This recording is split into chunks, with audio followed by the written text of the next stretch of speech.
उपस्थित सर्व वडीलधारी मंडळी, आज मी काकांचे मनापासून आभार मानते की त्यांनी हा मेळावा आमच्यासाठी आयोजित केला. आपण सगळे उपस्थित राहायला, सकाळची वेळ, शेताकडे जाण्याची वेळ, पण आपण सगळे आला. खास करून माझ्या महिला भगिनी एवढ्या मोठ्या प्रमाणात आल्या. अर्थात काँग्रेस, राष्ट्रवादी काँग्रेसचा मेळावा आहे तर महिला भगिनी येणारच, कारण इकडे त्यांना सुरक्षित वाटतं, दुसऱ्याकडे ते जाणार नाही. आज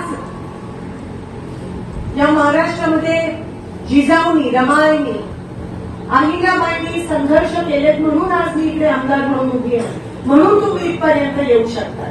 आणि तेच संस्कार काँग्रेस आणि राष्ट्रवादी काँग्रेसनी जपले, म्हणून आज महाराष्ट्रात दोन नेती, तिकडे सुप्रियाताई आणि इकडे मी, आम्ही लढत आहोत, आम्ही भिडत आहोत या शत्रूंच्या, या राक्षसांच्या, या विरोधकांच्या विरोधात. आणि आमचे दोघांचे वडील तिथे पवार साहेब वन फिरतात, इकडे शिंदे साहेब पक्षासाठी वन फिरतात. त्या विरोधकाला काहीतरी असायला पाहिजे.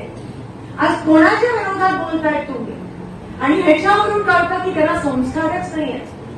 एवढे वडीलधारी मंडळी, एवढी 83 वर्षाची आपले वडील जर रात्रंदिवस लोकांसाठी असूनही हा महाराष्ट्र पिंजून काढत असतील आणि तुम्ही त्यांनाच विचारता, ह्याच्यावरून कळतं की तुमचे संस्कार किती आहेत, तुम्हाला कशी घरात शिकवण मिळते. आणि ते सगळे ज्यांना संस्कारच दिले गेले नाहीये ते सगळे एकत्र झाले. आज तुम्ही बघू शकता माझ्या विरोधात जे उभे राहिले, ज्यांना तुम्ही पार्सल वगैरे म्हणता, मला काय म्हणायचं नाहीये, ते देखील काही दिवसापासून शिंदे साहेबांबद्दल बोलतात. चेतन भाऊनी बरोबर उत्तर दिलं त्या ठिकाणी. अरे भिडायचं तर माझ्याशी भेट ना, मी उभी आहे ना उमेदवार म्हणून. माझ्या वडिलांना काय एवढं बोलताय तुम्ही? आणि लाज वाटायला पाहिजे तुम्हाला.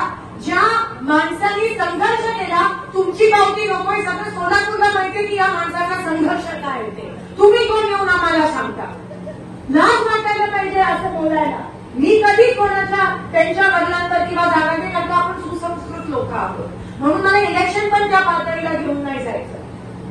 मी उमेदवार आहे, ते उभे नाही राहिले. भिडायचं तर माझ्या कामाबद्दल बोला. 15 वर्ष उगाच नाही माझ्या लोकांनी मला निवडून आणलं, तो पण संघर्ष होता. आणि तुम्ही म्हणताय संघर्ष नाही म्हणजे तुम्ही माझ्या लोकांना अपमानित करताय, मला नाही. कारण का आमची लोक कामाला बघूनच निवडणुकीत मतदान करतात, दुसरी गोष्ट कोणती गोष्ट बघत नाही त्या ठिकाणी.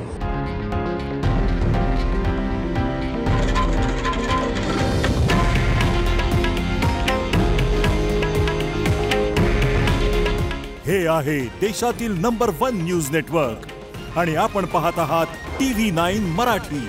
काळजी तुमची, हित महाराष्ट्राचं.